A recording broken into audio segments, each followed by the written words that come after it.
Baik, selamat pagi teman-teman. Apa kabar semuanya? Gimana, sudah nonton film Kapernaum? Menarik atau enggak?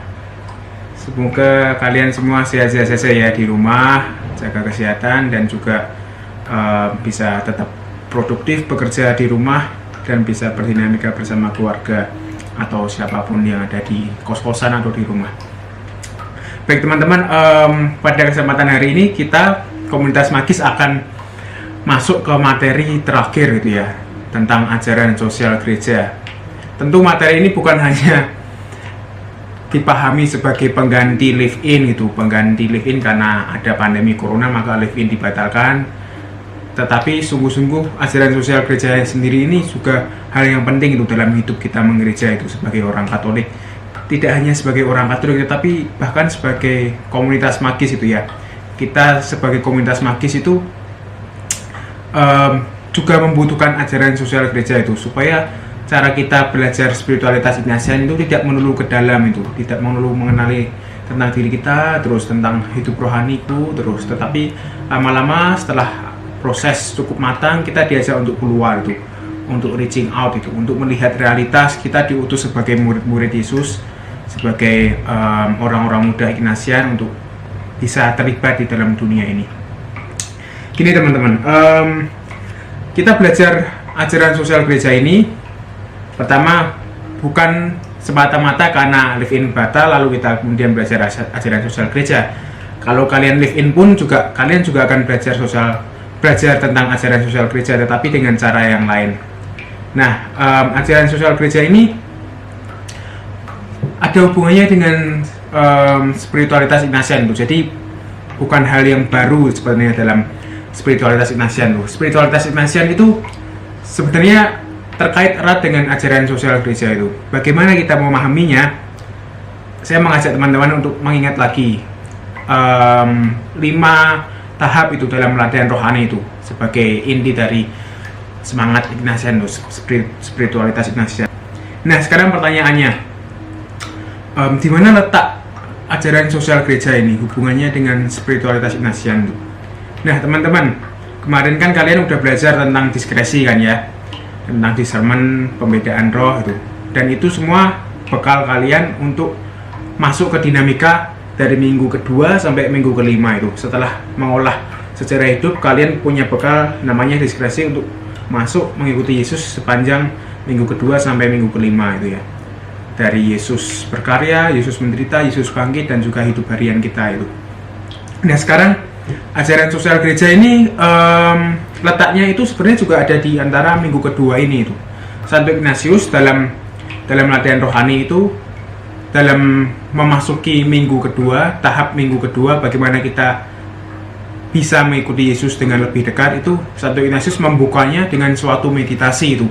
Namanya meditasi inkarnasi itu, atau meditasi penjelmaan. Kira-kira ini meditasi tentang Allah Tritunggal itu, Allah Bapa, Allah Putra, Allah Roh Kudus, yang mereka berdiskusi itu, berdiskresi melihat bagaimana realitas dunia manusia itu yang menderita itu, dan akhirnya mereka bertiga melihat bahwa manusia menderita, akhirnya mengutus Allah Putra Yesus sendiri untuk hadir di tengah-tengah kita semua. Dan itu kunci bagaimana kita memahami ajaran sosial gereja itu. Nah, semangat inkarnasi atau semangat penjelmaan inilah yang menjadi roh utama dalam ajaran sosial gereja. Nah, kalau kita mau memahami semangat inkarnasi ini, kira-kira ada 3 hal teman-teman yang patut harus kita pahami. 3 tahap atau 3 hal yang harus kita pahami. Pertama, kita perlu meneladan Allah Tritunggal ini itu. Allah Tritunggal itu mengambil jarak dari realitas penderitaan manusia gitu. Mengambil jarak supaya bisa melihat gejala apa yang muncul dalam kehidupan manusia itu, sambil meneladan Allah Tritunggal yang punya kehendak untuk mengambil jarak itu. Kita juga bisa, kita sebagai manusia yang terlibat penuh dalam sejarah penderitaan manusia ini juga perlu untuk mengambil jarak itu. Dan yang kedua, tahap kedua itu mohon rahmat dari Allah sendiri itu, supaya kita bisa memahami gejala sosial ini penderitaan manusia, kemiskinan, ketidakadilan itu dalam kerangka rohani itu. Dalam kerangka rohani, kita di sana butuh refleksi, butuh doa, butuh diskresi sebagaimana yang dilakukan juga oleh Allah Tritunggal itu. Sebelum Allah mengutus Allah Putra itu, mengutus Yesus sendiri itu untuk hadir, menjelma, ada, menjadi daging di tengah kita. Lalu tahap ketiga kita sendiri akhirnya diundang untuk mengikuti Yesus sendiri itu. Mengikuti Yesus sendiri, melakukan aksi-aksi konkret, tindakan-tindakan konkret yang dapat membawa dampak itu bagi penderitaan manusia di dunia ini. Dan Yesus juga memberi contoh itu. Yesus melakukan pekerjaan-pekerjaan yang mulia, melakukan mukjizat, dan juga bahkan akhirnya dia mati di kayu salib. Nah, 3 tahap ini teman-teman, dalam perspektif atau dalam pedagogi ajaran sosial gereja ini juga mirip itu.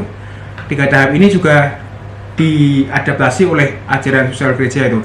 Dan 3 tahap ini, kalau di inkarnasi tadi kita tahu 3 tahap tentang mengambil jarak, lalu kemudian doa, refleksi, dan juga meneladani Yesus. Di ajaran sosial gereja juga sangat mirip tuh. Pertama, kita diajak untuk melakukan evaluasi dan analisis sosial. Kita harus mengambil jarak dari realitas sosial kita supaya kita bisa melihat gejalanya itu apa yang ada dalam lingkungan kita itu. Lalu tahap kedua yang sangat penting itu adalah tahap rohani itu. Kita diundang untuk melihat gejala ini dalam perspektif rohani itu, dalam doa, refleksi, dan juga diskresi, supaya kita nggak cuma jatuh dalam menjadi aktivis belaka itu, aktivis sosial belaka. Lalu yang ketiga, akhirnya semua doa-doa hal rohani itu hanya bisa terwujud kalau kita melakukan aksi konkret, tindakan nyata melawan ketidakadilan, melawan kemiskinan itu. Nah teman-teman, ada sebuah ungkapan yang sangat baik itu untuk menggambarkan semangat inkarnasi ini dan juga pedagogi atau perspektif ajaran sosial gereja. Gini, ada sebuah ungkapan begini: berdoalah seolah-olah hanya doa yang bisa menyelesaikan, dan berusahalah seolah-olah hanya usaha manusia yang bisa menyelesaikan itu. Jadi teman-teman harus memahami itu dalam tindakan pelayanan sosial kita tidak nggak bisa itu hanya mengandalkan doa saja itu, tetapi juga nggak bisa hanya mengandalkan aktivisme belaka itu. Kita harus hidup integral di antara keduanya itu, berdoa dan juga berkarya itu, atau yang sering kita ketahui ora et labora. Kita sungguh-sungguh harus seimbang di antara keduanya, menjaga tegangan itu. Tidak akan mungkin terjadi perubahan kalau kita tidak melakukan aksi nyata, aksi konkret. Tetapi aksi-aksi itu hanya akan jatuh menjadi aksi-aksi yang dangkal atau aktivisme belaka kalau kita tidak membungkusnya dalam kerangka rohani tadi. Maka 3 hal tadi itu sangat penting tuh. Analisis dan evaluasi, analisis sosial. Lalu yang kedua, kerangka rohani, doa, diskresi, dan juga refleksi atas pengalaman, atas pengamatan kita terhadap gejala sosial. Yang ketiga adalah aksi konkret. Sekarang kita masuk ke poin tentang ajaran sosial gereja itu apa toh? Ajaran sosial gereja itu kumpulan dokumen-dokumen gereja yang menyatakan tentang bagaimana kita gereja harus bertindak melawan ketidakadilan. Ajaran sosial gereja ini di era modern, ajaran sosial gereja yang pertama itu muncul tahun 1891. Itu pertama digagas oleh Paus Leo ke-13 dengan dokumennya yang berjudul Rerum Novarum. Rerum Novarum ini dokumen dari Paus, atau kita sebut sebagai ensiklik dari Paus, yang dikeluarkan untuk menanggapi situasi zaman ketika itu. Jadi setiap dokumen ajaran sosial gereja itu selalu punya konteks zaman, pergulatan zaman yang dihadapi oleh dunia, lalu gereja merespon pergulatan zaman itu. Nah, Rerum Novarum ini 1891 ini keluar dalam konteks zaman waktu itu negara-negara industri sedang dalam puncak-puncaknya melakukan eksploitasi terhadap buruh-buruh. Nah, perekonomian seperti ini, perekonomian kapitalis seperti ini, itu merusak martabat manusia itu, karena buruh-buruh, karena sistem kapitalis kan mengeksploitasi gimana caranya supaya dapat banyak laba, tetapi sedikit pengeluaran, maka caranya mengeksploitasi buruh itu. Buruh disuruh bekerja lalu mempekerjakan buruh yang anak-anak, lalu jam kerjanya berlebih, tetapi upahnya tidak sepadan. Nah, ketidakadilan seperti ini sangat kental terjadi di sekitar tahun 1891, dan makanya gereja akhirnya merespon itu. Dan era ini adalah era di mana revolusi industri itu mencapai pada tahap yang kedua itu. Kita tahu revolusi industri ada 4 tahap ya. Sekarang kita keluar dengan baga revolusi industri 4.0 itu. Tetapi di balik itu semua sebenarnya banyak celah kemungkinan terjadi ketidakadilan. Nah, revolusi industri yang menjadi konteks dari Rerum Novarum, dokumen pertama tentang ajaran sosial gereja ini, itu revolusi industri kedua itu. Revolusi industri kedua itu ditandai dengan produksi massal, lalu mulai ditemukannya energi listrik yang memaksa produksi besar-besaran sehingga mempekerjakan semakin banyak buruh itu. Tetapi orang-orang di industri, kaum kapitalis itu sangat rakus itu ya, ingin mencapai laba yang banyak dengan pengeluaran, dengan biaya produksi yang kecil, makanya menekan buruh-buruh itu yang dilawan oleh gereja. Nah, gereja dalam ajaran sosial gereja akhirnya dipahami bahwa gereja tidak bisa dipisahkan dari pergulatan dunia itu. Gereja itu selalu erat, selalu terpapar dengan pergulatan dunia, maka harus terlibat di dalamnya, dan gereja harus menanggapi situasi itu. Dan nuansa yang kental, warna yang kental yang kita dengarkan dalam ajaran sosial gereja itu nanti akan lebih banyak mengulas tentang bagaimana gereja menanggapi isu tentang buruh, tentang modal, tentang negara-negara industri, lalu tentang ideologi kapitalisme, lalu ideologi sosialisme, lalu ada ideologi komunisme. Gereja menanggapi itu semua itu. Menanggapi bukan berarti berpihak kepada salah satu ideologi. Gereja bahkan menyatakan gereja tidak menganjurkan ketiga ideologi itu, kapitalisme, sosialisme, dan juga komunisme. Karena gereja melawan mengecam penyalahgunaan ideologi itu karena banyak kasus terjadi. Kapitalisme akhirnya digunakan untuk kemudian mengeksploitasi buruh, lalu komunisme digunakan untuk menekan kebebasan manusia, dan juga sosialisme juga terjadi seperti itu. Maka yang dianjurkan oleh gereja dalam ajaran sosial gereja adalah sistem masyarakat yang berdasarkan keadilan dan cinta kasih itu. Prinsip utamanya itu dalam kehidupan sosial, bukan ideologi tertentu, tapi kita harus mengupayakan gimana terjadinya keadilan. Nah, teman-teman, ada banyak dokumen yang menjadi sumber utama dari ajaran sosial gereja. Setidaknya saya bisa mencatat 9 atau 10 lah dokumen yang menjadi ajaran sosial gereja, tetapi kita tidak akan membahas semuanya. Nah, maka kita bisa melihat nanti dalam sebuah tabel itu, setiap ada konteks tertentu menuntut keterlibatan gereja dengan konteks yang sama juga itu. Gereja harus mengikuti konteksnya itu, melihat konteksnya apa itu, lalu gereja menanggapi sesuai dengan konteksnya. Dan dokumen yang dikeluarkan dalam ajaran sosial gereja juga menanggapi persis apa yang menjadi pergulatan di dunia. Misalnya secara sekelebat kita bisa melihat konteks-konteks yang terjadi. Misalnya tadi yang awal tadi tahun 1891 dokumen Rerum Novarum itu konteksnya adalah eksploitasi kaum buruh dan juga kemiskinan luar biasa di kalangan buruh. Lalu ada konteks-konteks tentang kesenjangan perekonomian antara yang miskin dan yang kaya, tentang perang dingin antara Uni Soviet dan Amerika. Lalu juga ada konteks tentang konflik antara bangsa-bangsa yang kaya, bangsa-bangsa negara-negara industri yang kaya, dan juga negara-negara dunia ketiga itu yang miskin. Lalu juga ada konteks tentang teknologi, lalu juga makna pekerjaan. Macam-macam konteks ini kemudian ditanggapi oleh gereja itu, supaya gereja sebagai sebuah institusi juga terlibat di dalamnya, dan juga menggerakkan umat Allah agar juga ikut terlibat di dalamnya itu. Gini teman-teman, kita sekarang masuk ke tadi tentang pengantar sejarah bagaimana ajaran sosial gereja itu. Kita sekarang akan masuk ke pokok tentang spiritualitas dari ajaran sosial gereja itu sendiri. Ada 5 pokok itu, ada 5 poin yang bisa mengkompres itu atau menyaripatikan apa sebenarnya sih roh itu atau spiritualitas yang dibawa itu oleh ajaran sosial gereja itu.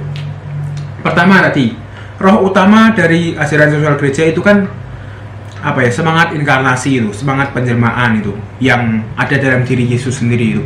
Nah, kita masuk ke poin pertama itu. Dari semangat itu kita bisa merumuskan demikian, bahwa iman dan perjuangan keadilan itu tidak bisa dipisahkan satu sama lain. Seringkali kita memahami hidup beriman kita, hidup rohani kita itu terpisah dengan perjuangan keadilan, penegakan keadilan itu.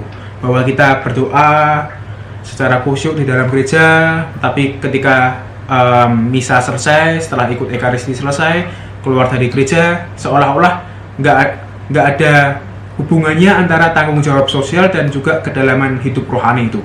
Ketika keluar gereja, melihat orang miskin, tidak tergerak itu, karena merasa itu bukan tanggung jawabku itu. Padahal sebenarnya tidak itu, tidak terpisah itu. Hidup rohani yang mendalam, spiritualitas yang mendalam itu tidak terpisah dengan kewajiban sosial kita sebagai manusia itu. Bahwa iman kita itu seharusnya semakin mendalam, semakin peka, semakin peduli kepada penegakan keadilan itu pada orang-orang yang miskin, pada macam-macam masalah sosial yang terjadi.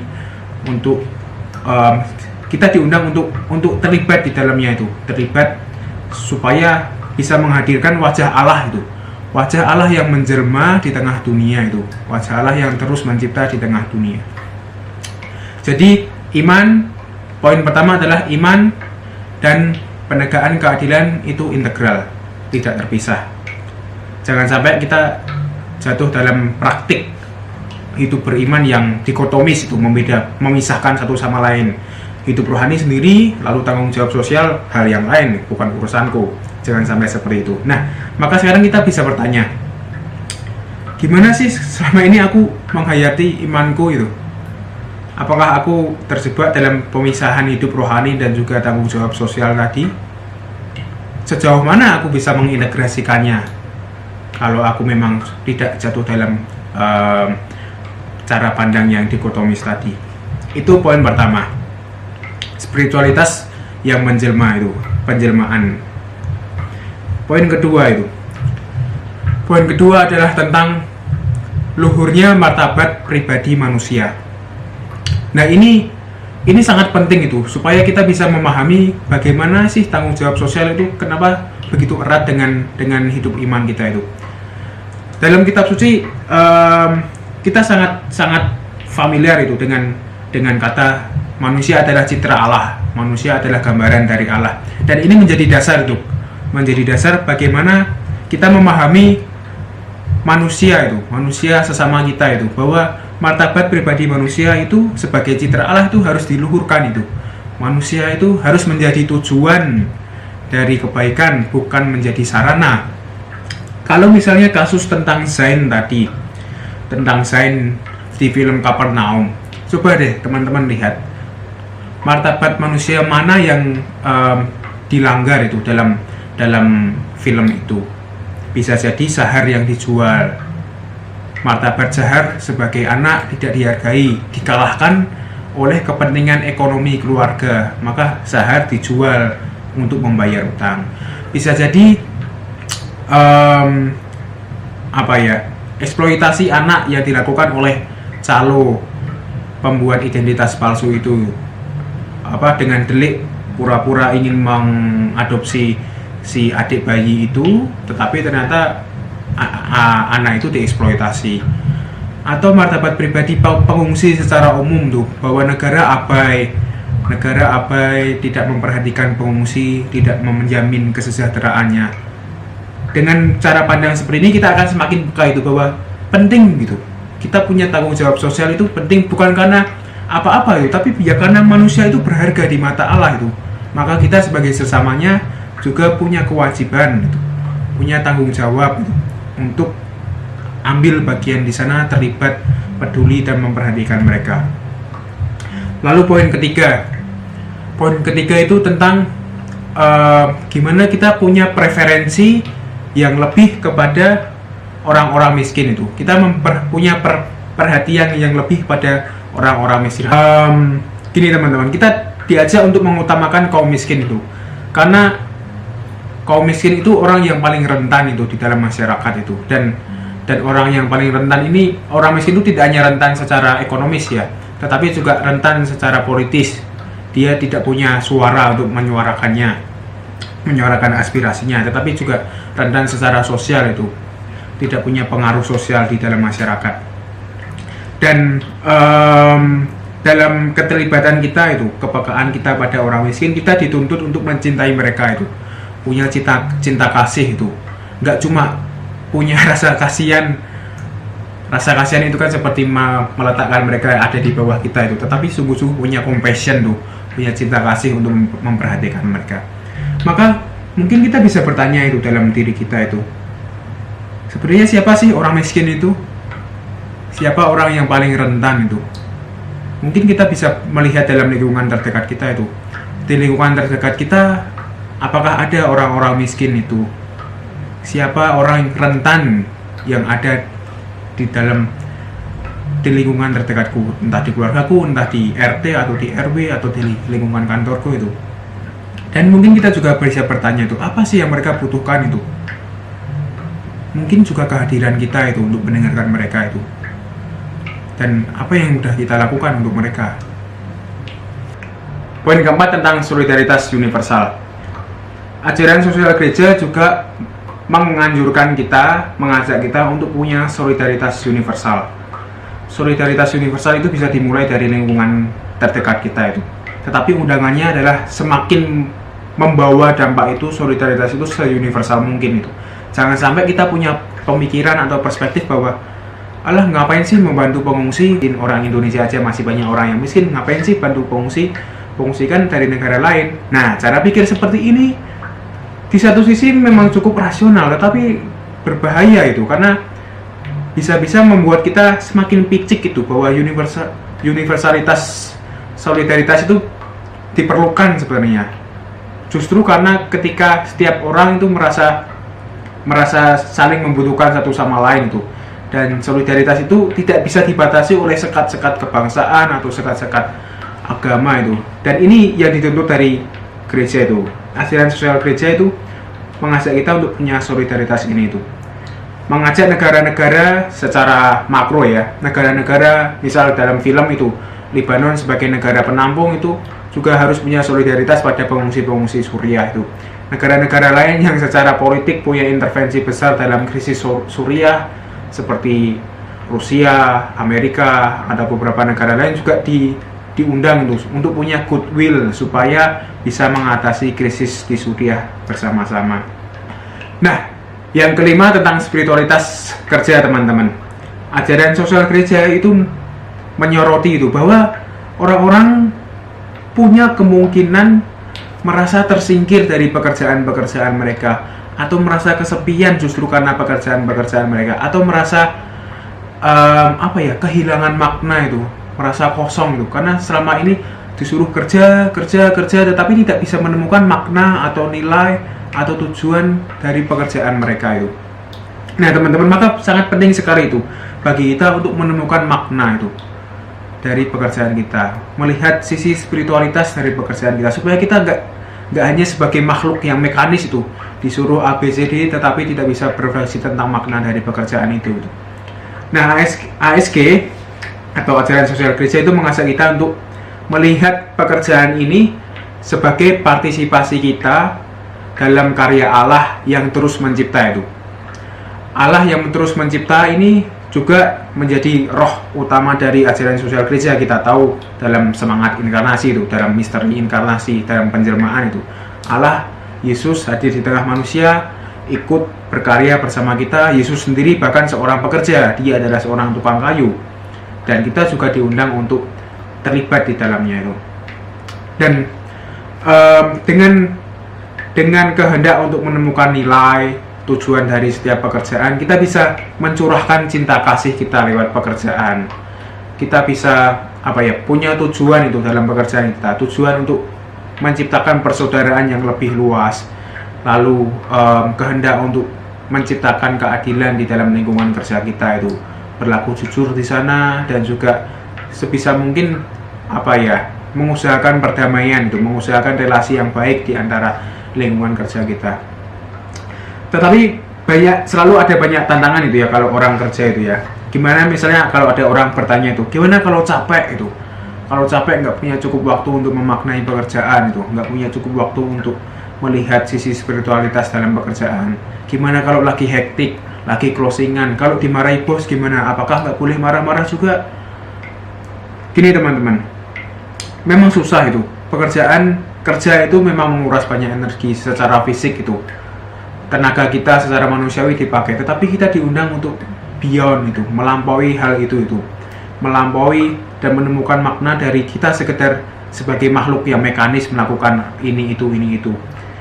Kita diundang untuk memahami, menghayati persatuan antara jerih payah yang kita lakukan secara manusiawi dengan jerih payah yang terus-menerus dilakukan oleh Tuhan itu. Tuhan terus-menerus mencipta, hadir di tengah dunia ini, berperan untuk terus mengusahakan kebaikan di antara kita. Dan image yang paling kuat itu kan Yesus yang sedang memanggul salib itu ya. Yesus pun masih terus memanggul salib itu untuk kita itu, dan kita juga diundang untuk memanggul beban-beban kerja kita, tetapi juga menemukan kebahagiaannya di dalamnya itu, menemukan makna dari pekerjaan kita. Nggak cuma berhenti stuck di rasa kesel kita itu karena pekerjaan kita. Apakah kita hanya terus-menerus jadi makhluk yang mekanis itu, melakukan pekerjaan A, B, C, D itu tanpa menemukan maknanya, atau kita mau melihat sisi-sisi rahmat itu lewat relasi-relasi kita dengan orang-orang di lingkungan kerja kita, atau lewat belajar mengasah kepekaan, melihat siapa orang yang rentan itu di lingkungan pekerjaanku, sejauh mana aku bisa membantu, sejauh mana aku bisa hadir itu. Nah, itu teman-teman yang diharapkan dari ajaran sosial gereja itu. Kita jangan hanya menjadi makhluk mekanis yang bekerja, tetapi juga mampu menemukan makna dari pekerjaan itu, spiritualitas dari pekerjaan itu. Nah teman-teman, itu tadi secara singkat yang bisa kita kompres dari ajaran sosial gereja, spiritualitas dari ajaran sosial gereja.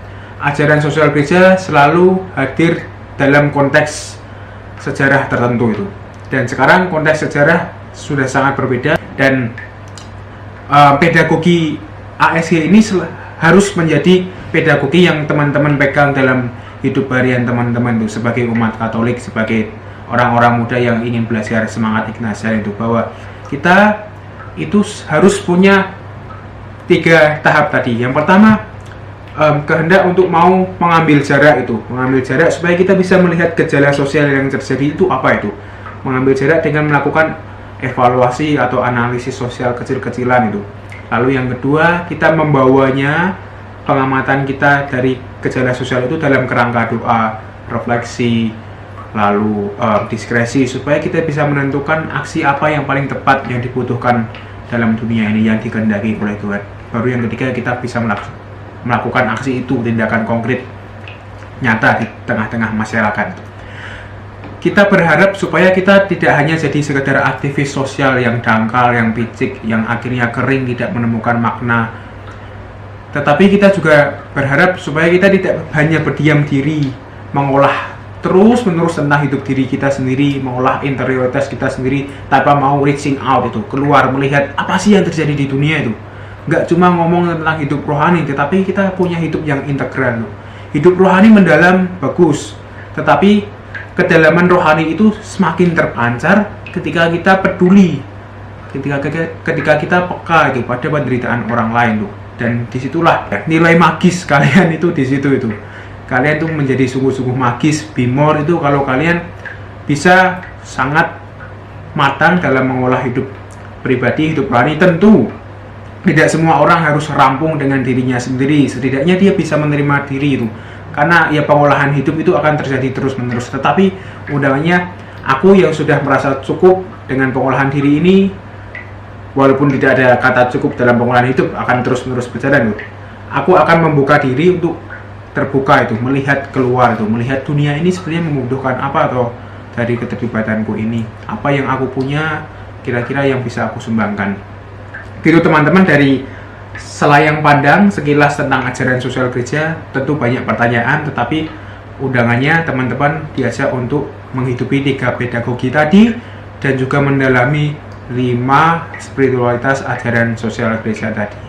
Setelah ini akan dilanjutkan dengan materi yang lain. Semoga teman-teman bisa semakin menemukan pokok-pokok yang bisa diteladani, dan juga nanti akan diceritakan tentang sosok-sosok siapa yang bisa memberikan teladan bagi kita untuk semakin menggigit, memahami poin roh utama dari ajaran sosial gereja yang adalah Kristus yang menjelma di tengah dunia ini.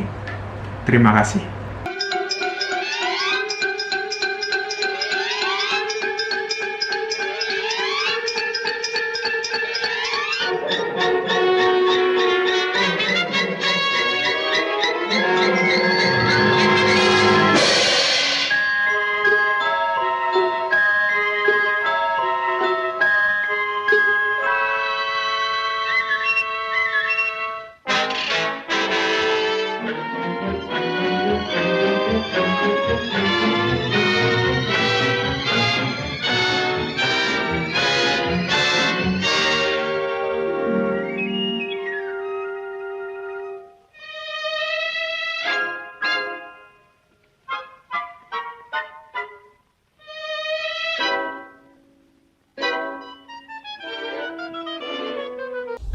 Halo teman-teman,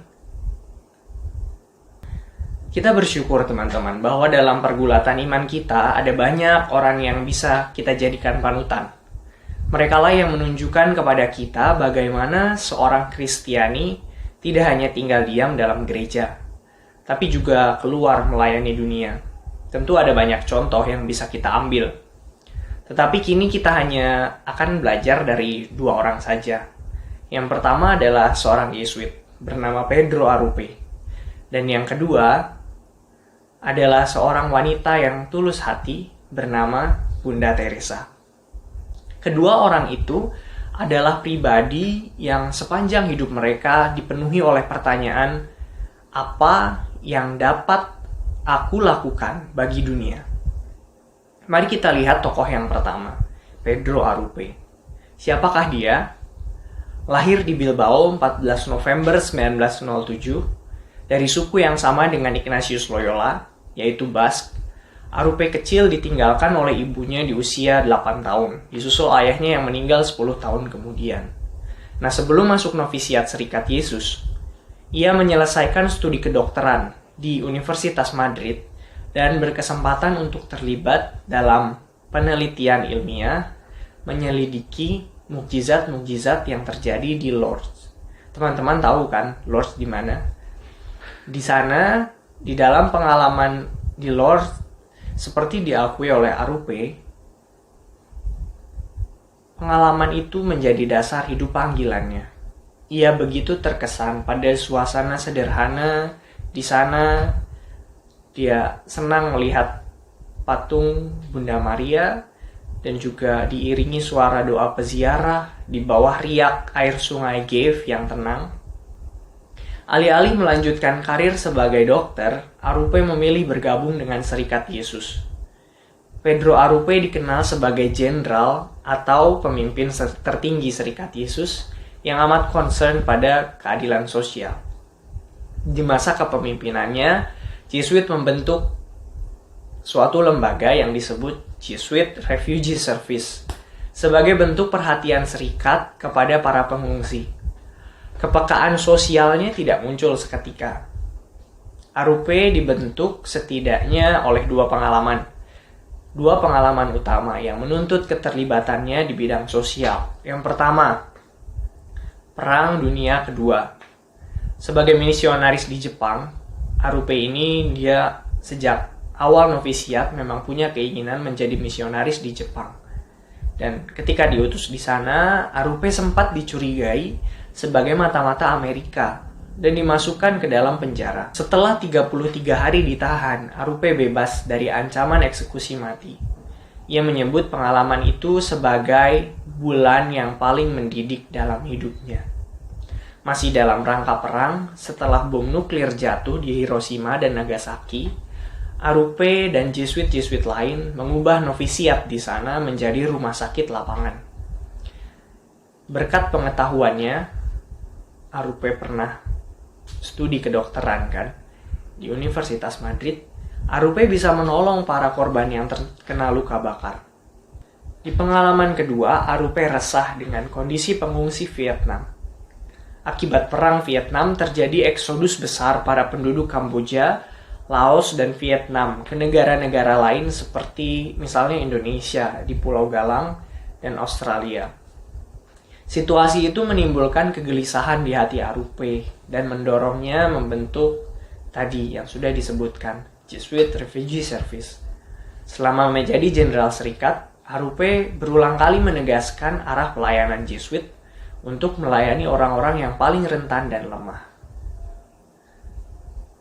Teman-teman juga kalau searching gitu, Jesuit Refugee Service gitu, itu adalah salah satu bentuk pelayanan serikat.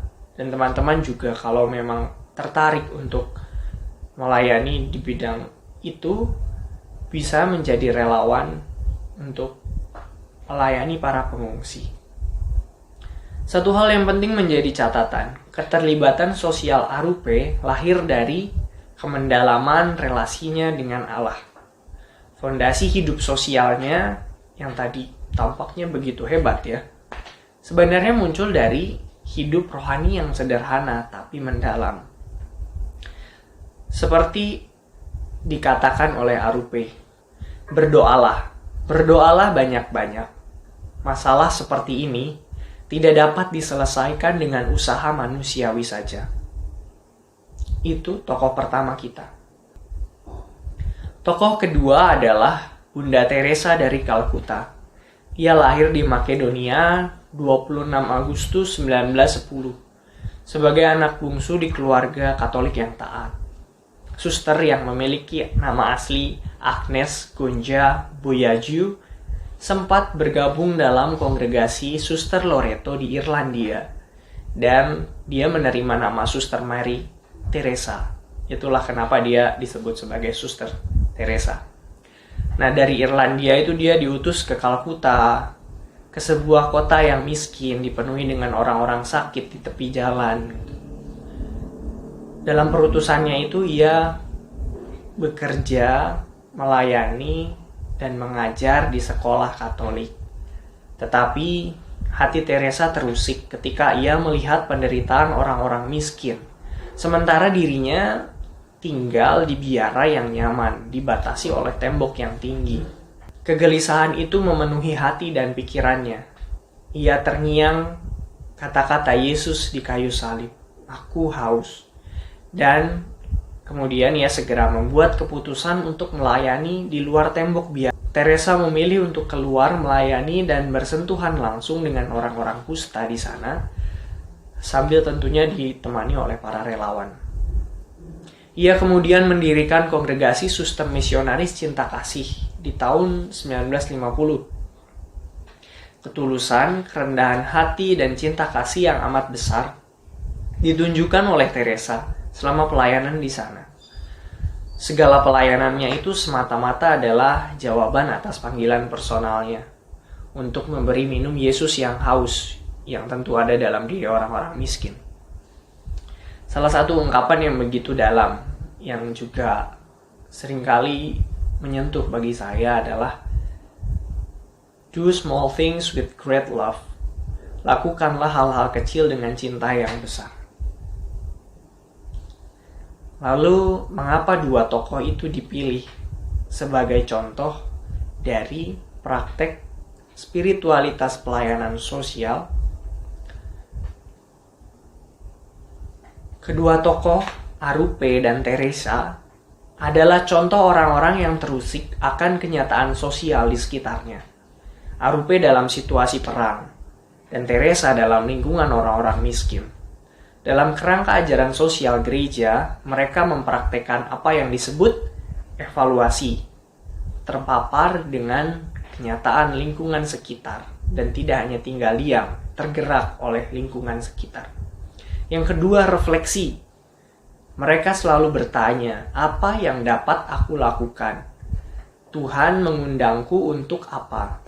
Dan yang ketiga, mereka pun melakukan aksi. Evaluasi, refleksi, kemudian berbuah pada aksi. Kedua orang itu mengajarkan kepada kita bahwa iman yang mendalam mesti diiringi oleh upaya keluar dari diri sendiri dan memberi arti bagi orang lain yang paling membutuhkan tentunya. Dan tentu yang membedakan mereka dari para aktivis sosial lainnya adalah kedalaman relasi mereka dengan Allah. Kita mungkin bisa bertanya tentang iman Teresa. Ketika dia meninggal, di dalam buku hariannya ditemukan bahwa ia mengalami desolasi yang berkepanjangan. Dan dia begitu sulit merasakan kehadiran Allah dalam pelayanan sosialnya. Bagaimana hal itu bisa terjadi? Selama puluhan tahun, mungkin Teresa merasa sulit untuk berjumpa dengan Allah.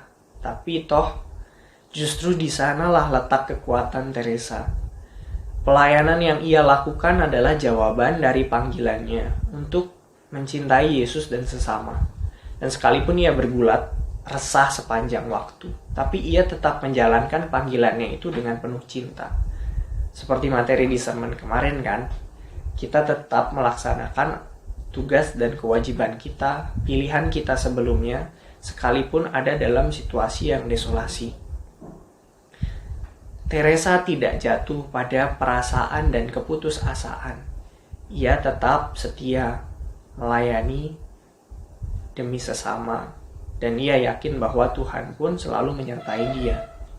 Justru itulah salib yang dipanggul Teresa, dan ia menjawab dengan pelayanan, bukan dengan keluhan. Teman-teman terkasih, demikianlah ajaran sosial gereja akhirnya mesti dihayati sebagai bentuk keterlibatan iman kita pada keadilan sosial. Dan kemiskinan serta orang-orang yang rentan sungguhlah dekat dengan kita. Entah itu dalam lingkungan hidup kita, dalam keluarga kita, ataupun kita sendiri yang mengalami. Seperti digambarkan dalam film Kapernaum, kemiskinan itu begitu menyesakkan dan kita diundang untuk terlibat membantu di dalamnya. Akhirnya, saya ingin menutup dengan kata-kata dari Pedro Arrupe. Nothing is more practical than finding God, that is, falling in love in a quiet, absolute, final way. Fall in love, stay in love, and it will decide everything. Seperti Bunda Teresa yang melakukan segala hal dengan cinta, segala pekerjaan kita akan penuh dengan makna dan kehadiran Tuhan. Hanya jika kita melakukannya dengan penuh kasih. Ajaran sosial gereja sesederhana itu, melakukan segala pekerjaan dalam kasih, dengan kesadaran akan keterlibatan bersama Tuhan. Dan sampai jumpa di kesempatan magis yang lainnya. Ad Maiorem Dei Gloriam.